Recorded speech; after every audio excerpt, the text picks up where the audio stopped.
అమ్మ రథసప్తమి.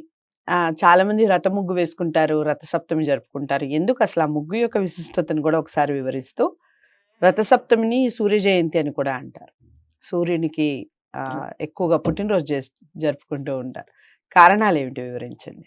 నమః సవిత్రే జగదేక చక్షుషే జగత్ప్రసూతి స్థితినాశహేతవే త్రయీమయాయ త్రిగుణాత్మధారిణే విరించి నారాయణ శంకరాత్మనే.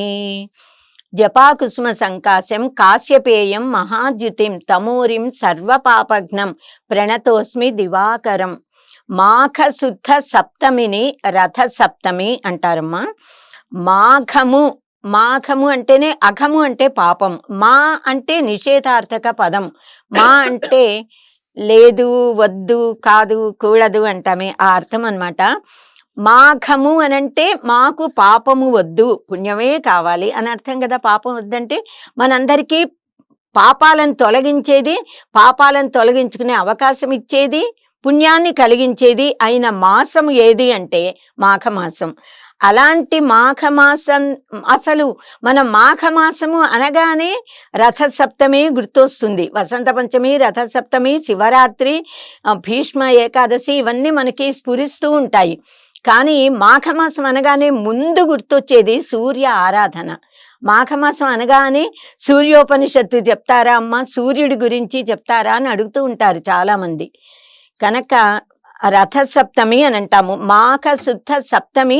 రథసప్తమి ఎందుకైంది అంటే అదితిదేవి కశ్యప మహర్షి వాళ్ళకి జన్మించిన సంతానం అందరినీ ఆదిత్యులు అని అంటారు. అదితి సంతానం, ఆదిత్యాహ అపత్యం పుమాన్ ఆదిత్య. కానీ ఆదిత్యుడు అనే పేరు మటుకు కేవలం సూర్య భగవానుడికి అది నిర్దిష్టమైంది.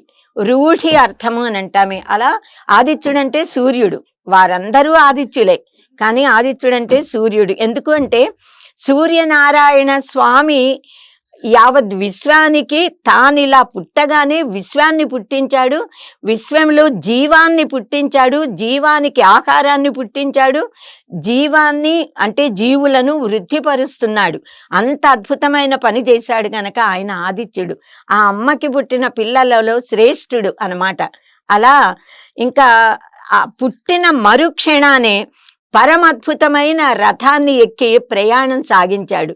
అందుకని కూడా రథ సప్తమికి అంతటి ప్రాముఖ్యత అనేది ఉంది. ఈ అద్భుతమైన రథం ఎక్కి లోక రక్షణ కోసం ఈయన బయలుదేరి వెళ్ళిన రోజు రథ సప్తమి. ఏ రోజు, అందుకే సూర్య జయంతిగా కూడా మనం జరుపుకుంటాము. ఆ రోజే ఆయన సప్తమి నాడే, మాఘ శుద్ధ సప్తమిన ఆయన జన్మించాడు, రథంలోకి ఎక్కాడు, ప్రయాణం సాగించాడు. కనుక సప్తమి తిథి అయితే అది సప్తమి తిథిన పుట్టాడు. రథ సప్తమి నాడు ఆ రథములో నుంచి ప్రయాణం సాగించాడు. ఆ ప్రయాణం ఉత్తర దిశగా, దక్షిణ దిశ నుంచి ఉత్తర దిశగా వెళుతున్నాడు. అందుకని కూడా రథ సప్తమి చాలా విశిష్టమైన పర్వదినం. అసలు రథసప్తమి అంటే ఏమిటి, ఆ పేరు ఎందుకు వచ్చింది, ఆ రోజున ఏ దైవాన్ని ఎలా ఆరాధించాలి అనే అనేక సందేహాలు, వీటన్నిటికీ కూడా మనం సంక్షిప్తంగా చెప్పుకుందాము. అసలు రథసప్తమి అని ఎందుకు అంటాము అంటే, ఎన్నో సప్తములు ఉన్నాయి కదా కాలగమనంలో. ప్రతి నెలలో కూడా రెండు సార్లు ఏ సప్తమి తిథి నాడు ఆకాశంలో నక్షత్రాలన్నీ రథము ఆకారంలో కనిపిస్తాయో ఆ రోజు రథ సప్తమి. ఆ రోజు తెల్లవారుజామున కనుక మనం సూర్యోదయానికి కొద్దిగా ముందు కనువెలుగు సమయంలో ఆకాశంలోకి చూస్తే స్పష్టంగా ఆ ఉత్తర దిశలో మనకి రథం ఆకారం కనిపిస్తుంది, నక్షత్రాలు. అది రథ సప్తమి. అంటే ఈ విశ్వంలో కేవలం సూర్యనారాయణ స్వామి మాత్రమే 7 కిరణాలు కలిగిన 7 గుర్రాలతో స్వారీ చేయబడుతున్న ఒకే చక్రం కలిగిన తొడలు లేని అనూరుడైన సారథితో నడపబడే పరమద్భుతమైన రథంలో ఎక్కి అంతరిక్షంలో ప్రయాణం చేస్తూ మన చర్మచక్షువులతో, మన మాంస నేత్రాలతో దర్శనం చూడడానికి అవకాశం కలిగించే ప్రత్యక్ష పరమాత్మ. ఈ సూర్యనారాయణుడిని చూసినట్టుగా మిగతా ఏ దైవాన్ని రాముడు కృష్ణుడు అవతరించినప్పుడు ఆ కాలాల్లో ఉన్న వాళ్ళు చూశారు, మనం అందరం చూడలేము. మిగతా విష్ణు గాని బ్రహ్మ గాని శివుడు ఏ అమ్మవారు అందరినీ ఎవరిని మనం ఇలా చూడలేం. అసావాదిత్యో బ్రహ్మ, ఈ సూర్యుడిని మటుకు మనం చూడగలుగుతున్నాం కదా. ఆయనే కాలస్వరూపుడు, ఆయనే జ్ఞాన ప్రదాత, లోకులకి వెలుగునిచ్చేది ఆయనే. ఆయన అసలు ఏమాత్రం చలనం లేకుండా ఎక్కడున్నాడో అక్కడే ఉన్నాడని వేదాలు చెప్పాయి. కానీ మన కంటికి సూర్యుడు తూర్పున ఉదయిస్తున్నట్లు ఇలా పడమర అస్తమిస్తున్నట్లుగా మనకి గోచరిస్తుంది. ఇది ఎందువల్ల అంటే భూమి తిరగడం వల్ల అని అనేక కారణాలు చెప్పారు. కానీ సూర్యుడు కదలకపోయినా కదులుతున్నాడు, తూర్పు నుంచి పడమరకు వస్తున్నాడు. పగలు రాత్రిళ్ళు ఆయన సంచారం వల్లే పగళ్ళు రాత్రిళ్ళు ఏర్పడుతున్నాయి, వారాలు మాసాలు సంవత్సరాలు కూడా ఏర్పడుతూ ఉన్నాయి కదా. ఇదంతా సూర్యుడి వల్లే. ఆయన దివ్యమైన రథం ఎక్కి అలా తిరుగుతూ సప్తమి తిథిన ఆయన ఆవిర్భవించాడు కనుక సూర్య జయంతి చేసుకుంటాము. రథమాకారంలో నక్షత్రాలు కనిపిస్తాయి గనక రథ సప్తమి నుంచి ఉత్తరం వైపుకి తిరుగుతూ ఆ రథము ఎండలు ఎక్కువగా, సూర్యకాంతి తేజస్సు ఎక్కువగా వృద్ధి అవుతుంది కనుక కూడా మనం రథ సప్తమి అని అంటాము. రథస్థం భాస్కరం దృష్ట్యా పునర్జన్మ నవిద్యతే అని అంటాము. రథం మీద ఉన్న సూర్యుడిని చూస్తే ఇంకా మళ్ళీ జన్మ ఉండదు, మళ్ళీ పుట్టక్కర్లేదుట, ముక్తి పొందుతారు అని. అంటే మనకి బిగ్ బ్యాంగ్ థియరీ అని సైంటిస్టులు చెప్తారు. ఎన్నో లక్షల ఏళ్ల క్రితం ఏదో ఒక పెద్ద విస్ఫోటనం జరిగింది, ఏవో శకలాలు బయటపడ్డాయి, బాగా ఎన్నో లక్షల ఏళ్ళు చల్లారాక అవి భూమిగా ఏర్పడిందని, ఒకటి సూర్యుడు ఒకటి చంద్రుడు, అలా నక్షత్రాలని బిగ్ బ్యాంగ్ థియరీలో ఏవో చెప్తూ ఉంటారు. కానీ అసలు ఆ విస్ఫోటనం అనేది ఎందుకు జరిగింది, ఏది విస్ఫోటనం చెందింది, అది సైంటిస్టులు ఇప్పటి వరకు చెప్పలేదు, వారెవ్వరికీ తెలియదు. కానీ మన వేదాలలో కోట్ల ఏళ్ల క్రితం వేదంలో చెప్పారు. వేదంలో చెప్పిన మంత్రాల ఆధారంగా రచించబడిన శ్లోకాల ఆధారంగా సైంటిస్టులు అన్ని కనుక్కుంటున్నారు. సో వేదాలలో జ్యోతిర్మండల ఆవిర్భావం గురించి చెప్పారు, సూర్య భగవానుడి జన్మ పుట్టుక గురించి చెప్పారు, శబ్ద బ్రహ్మ స్వరూపమైన ఓంకారం ఎలా ఆవిర్భవించిందో దాన్ని కూడా చెప్పారు. ఆ ఓంకారం మనకి సృష్టి ప్రారంభంలో పరబ్రహ్మ నిర్గుణ నిరంజనమైన తత్వం ఉంది, ఆ తత్వమే శబ్ద బ్రహ్మము. ఆ ఓంకారం అనేది అత్యద్భుతమైన విస్ఫోటన చెంది ఆ ఓం అనేది విశ్వాంతరాళాలు దద్దరిల్లేలా ప్రణవ నాదం వచ్చిందిట, ఓం అనే నాదం. ఆ నాదంలో నుంచి కలిగిన విస్ఫోటన వల్ల గ్రహాలన్నీ ఏర్పడ్డాయి, భూమి ఏర్పడింది, సూర్య చంద్రులు అన్ని అందరూ వచ్చారు, కాంతిపుంజము ఆ సూర్య భగవానుడు అని ఇలా మనకి పురాణాలలో చెప్తున్నారు. కనుక ఓంకార శబ్ద విస్ఫోటనం వల్ల చతుర్వేదాలు కూడా లభించాయి, అంటే జ్ఞానమంతా లభించింది అని. మన కళ్ళతో చూడ్డానికి శక్యం కానీ దుర్నిరీక్ష్యమైన ఆ తేజ పుంజము సూర్య మండలం, సూర్య భగవానుడు ఆ మండలం అనేది ఏర్పడింది.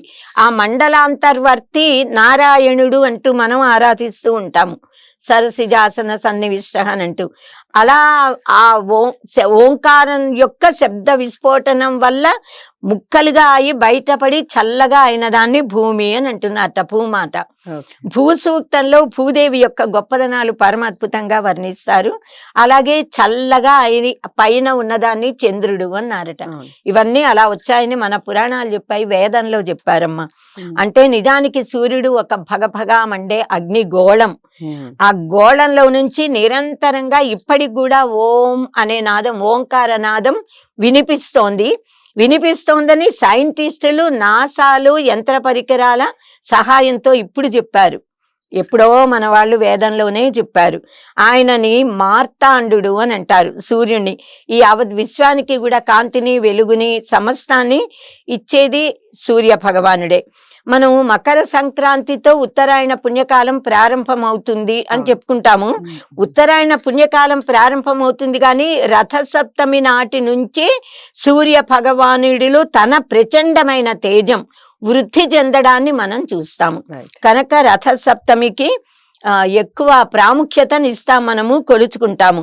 ఎందుకు అంటే సూర్య తేజము, సూర్యకాంతి భూమి మీద అధికంగా పడటం ప్రారంభిస్తుంది. రథ సప్తమిని సూర్య జయంతి, భాను సప్తమి, మిత్ర సప్తమి, జయ సప్తమి, మహాసప్తమి అనే అనేక నామాలతో పిలుస్తూ ఉంటాం మనం. ఈ విశ్వంలో ఉన్న సర్వ ప్రాణికోటికి కూడా ప్రత్యక్ష దైవము శ్రీ సూర్యనారాయణ స్వామి. కనుకే సూర్యారాధన చెయ్యండి అని మహర్షులు మన్ని నిర్దేశించారు. సూర్యారాధన, అగ్ని ఆరాధన. ఎందుకంటే సూర్యుడు పగలంతా ఆకాశంలో వెలుగుతూ, పగలు కూడా రాత్రి కూడా ఇళ్లల్లో అగ్ని రూపంలో ఉంటాడు. తన తేజస్సుని రాత్రిపూట చంద్రుడికి ఇస్తాడు. కనుక చంద్ర ఆరాధన కూడా మన మహర్షులు చేయమని చెప్పారు. ఈ ఆకులన్నింటిలో ఉన్న హరిత వర్ణం, ఆకుపచ్చ వర్ణము కేవలం సూర్య కిరణాల వల్ల మనకి లభిస్తున్నాయి. సూర్యుడే సముద్ర జలాలన్నిటినీ కూడా తన కిరణాలతో లాగేసి తీసుకుని సహస్ర గుణ ఉత్సృష్టం ఆదత్తేహి రసం రవిహి అని చెప్పాడు కాళిదాస మహాకవి. అలా తాను గ్రహించిన జలాన్ని 1000 రెట్లు 1,00,000 రెట్లుగా వర్ష రూపంలో మనందరికీ ఇచ్చి పంటలు పండడానికి, ఆహారం మనకి లభించడానికి కూడా మనకి సహకరిస్తున్నాడు ఆయన. సౌర శక్తి అంటే సూర్య శక్తి. సౌరశక్తితో మనిషి తన శక్తిని పెంచుకుంటున్నాడు. సౌరశక్తితో ఇప్పుడు మిషన్లను కూడా నడుపుతున్నారు. ఈ కాలంలో లైట్లు వెలుగుతున్నాయి. వాటి వల్ల భూమి మీద ఉన్న జీవరాశులన్నీ సుఖంగా బ్రతకగలుగుతున్నారు అంటే కేవలం సూర్య భగవానుడి కిరణాలు, ఆ కాంతి, వేడిమి, వెచ్చదనం వల్ల మాత్రమే. కనుక రథ సప్తమి నాడు మనం సనాతన ధర్మాన్ని అనుసరించే మనమందరం కూడా సూర్యనారాయణ స్వామిని తప్పకుండా పూజిస్తాము. మామూలు రోజుల్లో పూజించని వారు, పెద్దవాళ్ళు, చిన్నవాళ్ళు, అన్ని వర్ణాల వారు కూడా, స్త్రీ పురుషులందరూ కూడా సూర్య ఆరాధన చేస్తారు రథ సప్తమిన. వేదాలలో సూర్యనారాయణ స్వామిని అనేకమైన సూక్తాలతో, రుక్కులు అంటే మంత్రాలతో స్తోత్రించాయి వేదాలు, కీర్తిస్తున్నాము. మన పురాణాలన్నిట్లోనూ సూర్య భగవానుడి గొప్పదనం గురించి, విశేషంగా సూర్యోపనిషత్తులో గాయత్రి మంత్రాన్ని ఇచ్చారు. బ్రహ్మోపదేశం పొంది గాయత్రి మంత్ర ఉపదేశం పొందిన వారు ఆరాధించేది సూర్య భగవానుడిలో ఉన్న భర్గ తేజస్సుని. ఆ భర్గ శక్తి అనేది ఆవిడే భార్గవి. ఆ భర్గ శక్తే సూర్యుల్లో ఉన్న శక్తి. అంటే సవితృ శక్తి. సవితృ అంటేనే సవిత అంటే సూర్యుడు. ఆవిడనే మనం సావిత్రి అంటున్నాము. సవితృ శక్తే సావిత్రి, ఆవిడే సరస్వతి కూడా సాయంత్రాలు. ఇలా మనం అసావాదిత్యో బ్రహ్మ అని కీర్తించబడిన ఆ సూర్యుడిని సూర్య ఆత్మ జగతస్తస్తు షశ్చ అని చెప్పింది ఉపనిషత్తు. అంటే స్థావర జంగమాత్మకమైన ఈ యావద్ విశ్వానికి ఆత్మ ఎవరు అంటే సూర్యుడు. ఇంకా సూర్య స్తోత్రాలు మనకి రామాయణంలో, మహాభారతంలో, ఇతిహాసాలన్నిట్లో కూడా సూర్యుని గొప్పదనాన్ని గురించిన స్తోత్రాలున్నాయి. అనేకమైన ఉదంతాలు, కథలున్నాయి. సప్తాశ్వరథమారూఢం ప్రచండం కశ్యపాత్మజం శ్వేత పద్మధరం దేవం తం సూర్యం ప్రణమామ్యహం.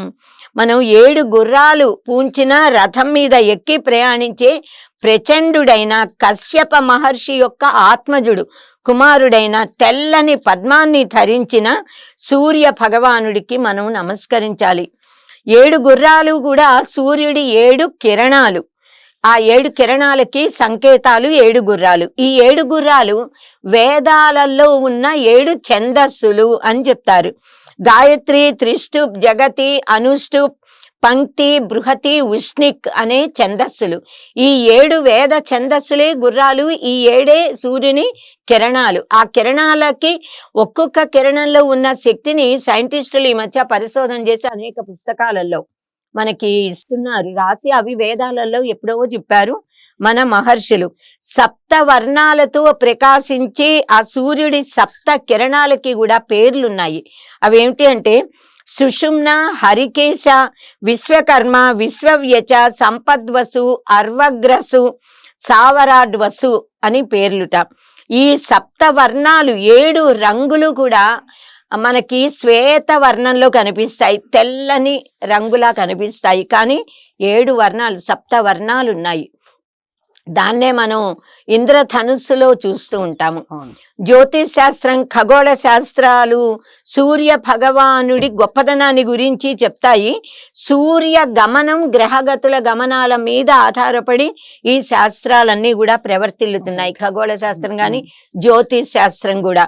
ఈ సూర్య భగవానుడు సప్తాశ్వాలు పూంచిన రథం మీద స్వారీ చేస్తూ మేష రాశి నుంచి అలా మేషం, మిథునం అని అంటే రాశులన్నీ ఇలా ప్రయాణం చేస్తూ మీన రాశి దాకా సంచరిస్తాడు. ఈ 12 రాశులలో సూర్య రథం సంచారం చేయడానికి 1 ఏడాది కాలం పడుతుందిట మన మానవ పరిమాణంలో. అంటే ఒక్కొక్క రాశిలో ఒక్కొక్క నెల ఆయన సంచరిస్తూ ఉంటాడు. ఈ రథ సప్తమి రోజు సూర్యుడు తన సప్తాశ్వ రథాన్నెక్కి ఉత్తర దిశగా ప్రయాణం ప్రారంభించి ఒక్కొక్క రాశిలో 30 రోజులు ఉంటాడు కదా. ఈ విశ్వాన్ని ఒక వృత్తంలా, గుండ్రంగా కనుక వృత్తంలా భావిస్తే దానికి 360 డిగ్రీలు ఉంటాయి అని గణిత శాస్త్రం చెప్తోంది. సూర్యుడు రోజుకు 1 డిగ్రీ చొప్పున కనుక సంచరిస్తూ ఉంటేట 360 డిగ్రీలు కూడా పూర్తి చేయడానికి 360 రోజులు అంటే ఒక సంవత్సర కాలం పడుతుందన్నమాట. అందుకే జ్యోతిష్కులు ఈ సృష్టి చక్రాన్ని 12 రాశులుగా విభాగం చేశారు. ఒక్కొక్క రాశిని 30 డిగ్రీల కింద విభాగం చేశారు. సూర్యుడు ఒక్కొక్క రాశిలో సంచరించే కాలాన్ని 1 మాసము అని పరిగణిస్తున్నారు. మనకి కనిపించే సూర్యుడు ఒక్కడే అయినా కూడా ఈ విశ్వంలో ఇంకా 11 మంది సూర్యులు ఉన్నారు అని వేదంలో చెప్పారు. 12 ఆదిత్యుల గురించి చెప్పారు. ఇప్పుడు నేటి పరిశోధకులు కూడా పరిశోధించి వాళ్ళు కూడా అవును 12 మంది సూర్యులు ఉన్నారు అని ఇప్పుడు వాళ్ళు నిరూపించారు. మన భారతీయ మహర్షులు వేద కాలంలోనే వేదాలలో 12 ఆదిత్యుల గురించి ప్రస్తావించారు. ఆ 12 ఆదిత్యులు ఎవరు అనంటే ధాత, అర్యముడు, మిత్రుడు, వరుణుడు, ఇంద్రుడు, వివస్వంతుడు, త్వష్ట, విష్ణువు, అంశుమంతుడు, భగుడు, పూషుడు, తర్వాత క్రతువు అనేవారు. ఈ 12 ఆదిత్యులు కూడా మన 12 నెలలున్నాయిగా, ఒక్కొక్క ఆదిత్యుడు ఒక్కొక్క నెలకు అధిదైవం. 12 మాసాలకు 12 ఆదిత్యులు కూడా పాలకులు, అధిదైవాలు అన్నమాట. వీరే 12 ఆదిత్యులు. వీరి కారణంగానే 12 రాసులు ఏర్పడుతున్నాయి. సూర్యుడు ఒక్క మాసంలో ఒక్కో రాశిలో సంచరిస్తాడని చెప్పుకున్నాం కదా. శ్రీమద్ భాగవతంలో, శ్రీ మహాభారతంలో ఆది పర్వంలో విష్ణుమూర్తి యొక్క 12 స్వరూప విభూతులని చెప్పారు. అంటే మనకి సూర్యమండలంలో ఉన్నది విష్ణుమూర్తి. ఛేయసదా సవితృమండల మధ్యవర్తి నారాయణ సరసిజాసన సన్నివిష్ట కేయూరవాన్ మకర కుండలవాన్ కిరీటి హారి హిరణ్మయ వపు ధృత శంఖ చక్రక అని చెప్పారు కదా. ఆ విష్ణుమూర్తి యొక్క 12 నామాలు, ఆ అవతారాలు ఈ సూర్య భగవానుడే. ధాతా మిత్ర అర్యమ శక్రు వరుణ స్వంశ ఏవచ భగో వివస్వాన్ పూషాచ సవితా దశమస్తథా ఏకాదశస్తథా త్వష్టో 12 విష్ణురుచ్యతే జఘన్యజస్తు సర్వేషాం ఆదిత్యానాం గుణాధికః అని శ్రీకృష్ణ పరమాత్మ ఆదిత్యానాం అహం విష్ణు అని చెప్పుకున్నాడు కదా. ఈ 12 పేర్లు సూర్యుడి పేర్లు, ఈ 12 పేర్లు నామముల పేర్లు, ఆ మాసాల పేర్లు, ఈ 12 విష్ణుమూర్తి యొక్క అవతారాల పేర్లు, విష్ణుమూర్తి నామాలు ఇవన్నీ కూడా. కనుక 12 మంది ఆదిత్యులలో నేను విష్ణువుని అని చెప్పుకున్నాడు ఆయన పరమాత్మ భగవద్గీతలో. మాఘమాసంలో శ్రీ సూర్యనారాయణ స్వామిని మనము అర్కుడు అనే పేరుతో, అర్కనామంతో ఆయన సంచరిస్తాడు కనుక మనం అర్కనామంతో ఆరాధిస్తాము. మాఘ అంటే మా అఖ అని చెప్పుకున్నాం కదా. పాపం లేనిది, పాపము అంటనిది, అంటే పుణ్యాన్ని కలిగించేది. కనుక ఉత్తరాయణము మకర సంక్రాంతితో ప్రారంభమైన రథ సప్తమి నుంచి నిజమైన స్ఫూర్తి మనకి లభిస్తోంది. కనుక ఈ రథసప్తమి నుంచి వేడి ఎక్కువ అవుతుంది కనుక రథసప్తమిని సూర్యగ్రహణంతో సమానమైనది అని మన శాస్త్రాలు చెప్తున్నాయి. కనుక మనం అందరం కూడా మన పెద్దవాళ్ళు చెప్పినట్లుగా మన వారందరూ కూడా నిర్వర్తిస్తున్నారు. సూర్యగ్రహణం నాడు కూడా అంటే రథసప్తమి నాడు సూర్యగ్రహణ సమయంలో ఎలా అయితే పితృతర్పణాలు వదులుతారో అలా పితృతర్పణాలు, దేవతర్పణాలు, ఋషి తర్పణాలను కూడా రథసప్తమి నాడు సమర్పిస్తారు. అలా ఇవ్వాలి అనే నిర్ణయాన్ని మహర్షులు మనకి చేశారు. అన్ని జీవరాశులకి కూడా సూర్యుడే సూర్య ఆత్మ జగతస్తస్తుషశ్చ అని చెప్పుకున్నాం కదా, ఉపనిషత్తు చెప్తోంది. కనుక సౌర కుటుంబంలో ఉన్న అన్ని ప్రాణులకి కూడా ఆత్మ సూర్యుడే, భూలోక వాసులకి త్రిలోక వాసులకి కూడా ఆత్మ సూర్యుడే, స్థావర జంగమమైన వస్తువులకి కూడా సూర్యుడే. అలాగే సూర్య ఆరాధన వల్ల రుణ విమోచనం కలుగుతుంది, రోగాలు పోతాయి, శత్రుబాధలు పీడలు కూడా పోతాయి. అయితే సూర్య భగవానుట కేవలం నమస్కార ప్రియో భానుహు అన్నారు. నమస్కరిస్తే చాలు సంతృప్తి చెంది సకల అభిష్టాలని నెరవేరుస్తాట.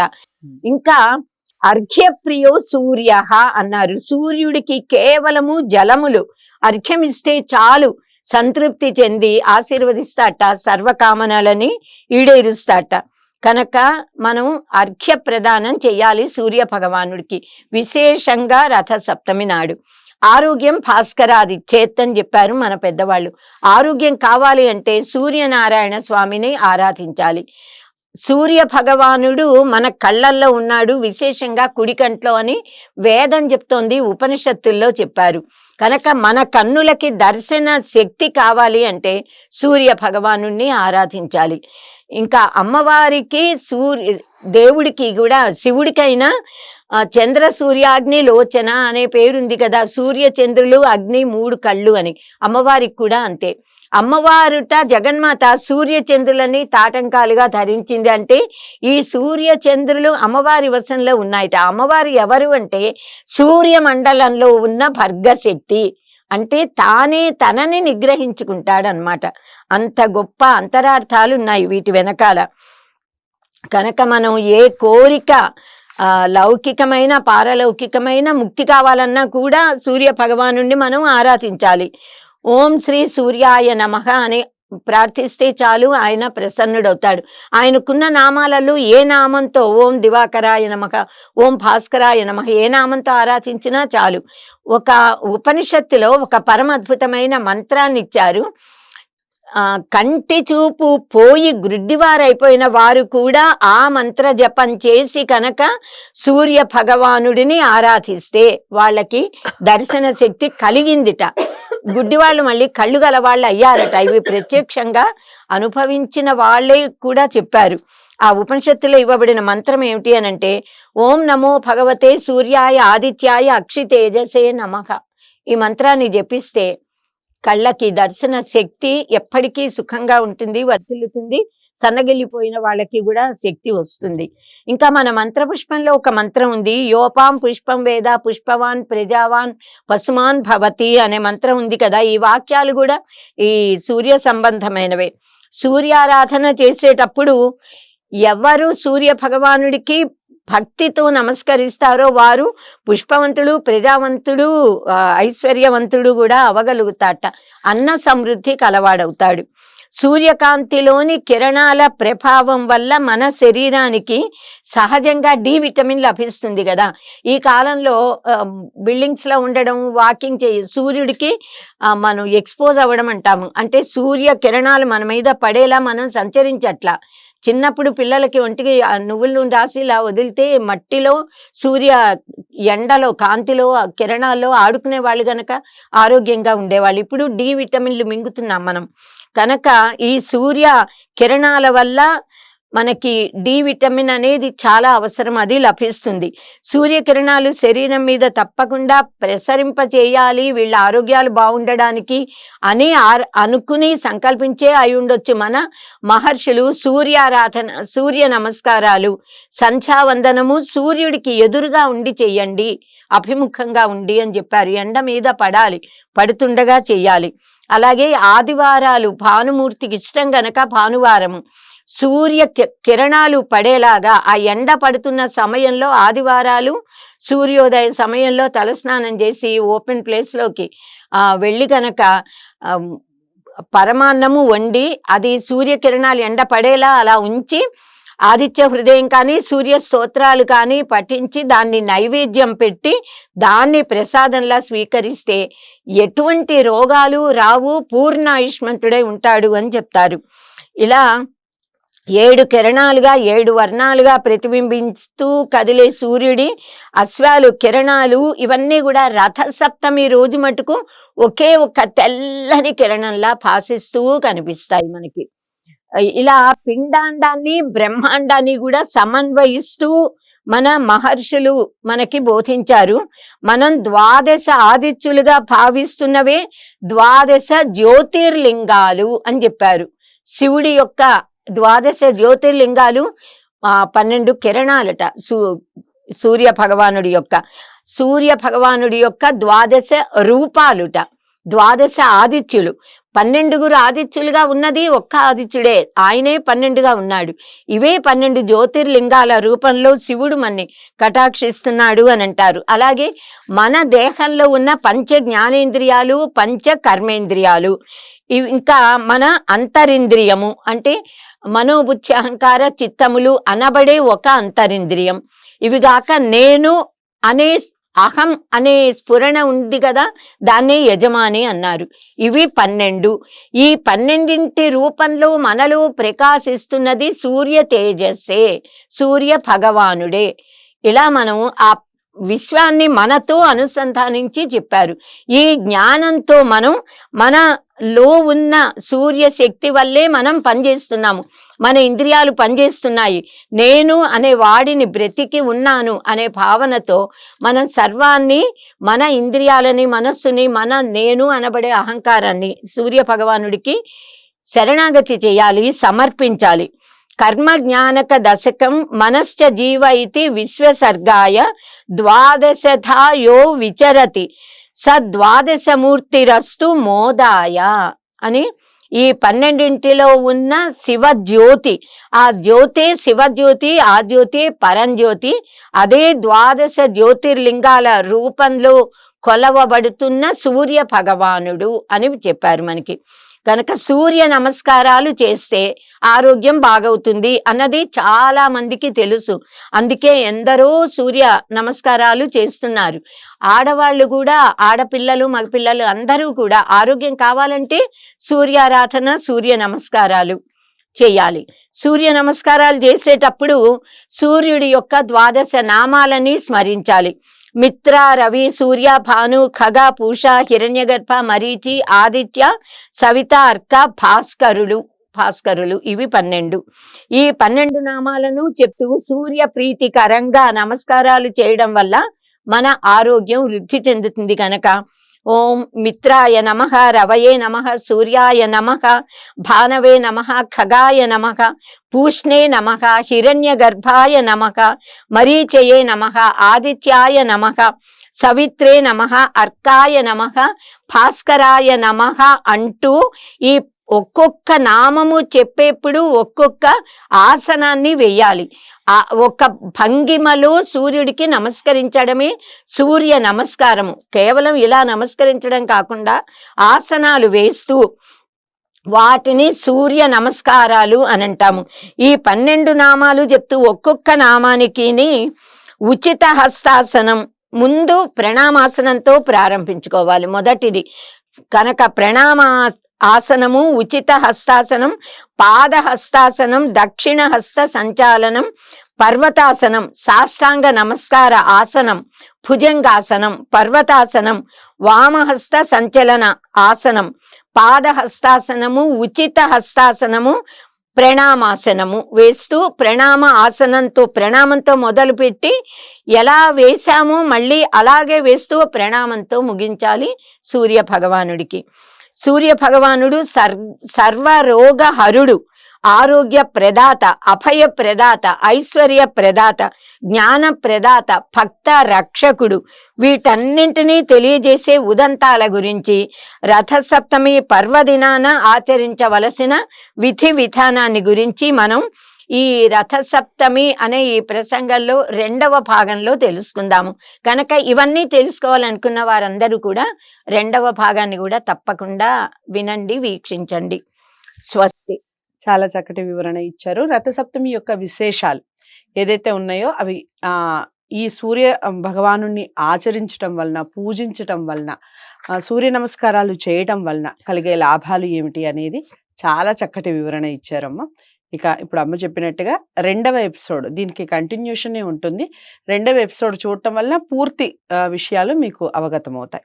ఇక 2వ ఎపిసోడ్ కూడా దీనికి కంటిన్యూషనే ఉంటుంది. తప్పకుండా ఈ వీడియో లైక్ చేసి షేర్ చేయండి, ఛానల్ని సబ్స్క్రైబ్ చేసుకోండి. రథసప్తమి వ్రతాచారణ విశేషాలు తదుపరి ఎపిసోడ్లో తెలుసుకుందాం. నమస్తే. హిట్ టీవీ యాప్, ఇందులో short news, live news, entertainment shows, movies, digital magazines తో పాటు మీ జిల్లా వార్తలను కూడా ఫ్రీగా చూడొచ్చు. అంతేకాదు కేజీ నుంచి పీజీ వరకు విద్యార్థులకు స్కాలర్షిప్ కూడా అందిస్తున్నాం. ప్రతి వారం 10 మందికి లక్కీ డ్రా ద్వారా ఒక్కొక్కరికి 10,000 రూపాయలు అందిస్తున్నాం. ఇంకెందుకు ఆలస్యం, వెంటనే హిట్ టీవీ యాప్ ని డౌన్లోడ్ చేసుకుని ఫ్రీగా ఎంటర్టైన్మెంట్ పొందండి. Hit TV app. Hit TV app. Please download Hit TV app. Hit TV యాప్ని ఫ్రీగా డౌన్లోడ్ చేసుకొని ఎంజాయ్ చేయండి. మీకు నచ్చిన ఎంటర్టైన్మెంట్ కోసం హిట్ టీవీ యాప్ ని ఫ్రీగా డౌన్లోడ్ చేసుకొని ఎంజాయ్ చేయండి. హిట్ టీవీ యాప్ని డౌన్లోడ్ చేసుకుని ఆస్వాదించండి, ఆశీర్వదించండి. ఇంతమంది సెలబ్రిటీలు హిట్ టీవీ యాప్ ని డౌన్లోడ్ చేసుకోండి అని చెప్తున్నారంటే ఎంత మంచి యాప్ ఆలోచించండి. అమెరికా అమెరికా అమెరికా అమెరికాలో చదవాలనుకునే వాళ్ళకి విశ్వసనీయమైన పేరు మన శౌర్య consultancy. UK Law 1 Year Masters. UK Law 1 Year Masters. 2 years work permit up to 5 years visa. Contact Saurya Consultancy. Contact 89851 89851.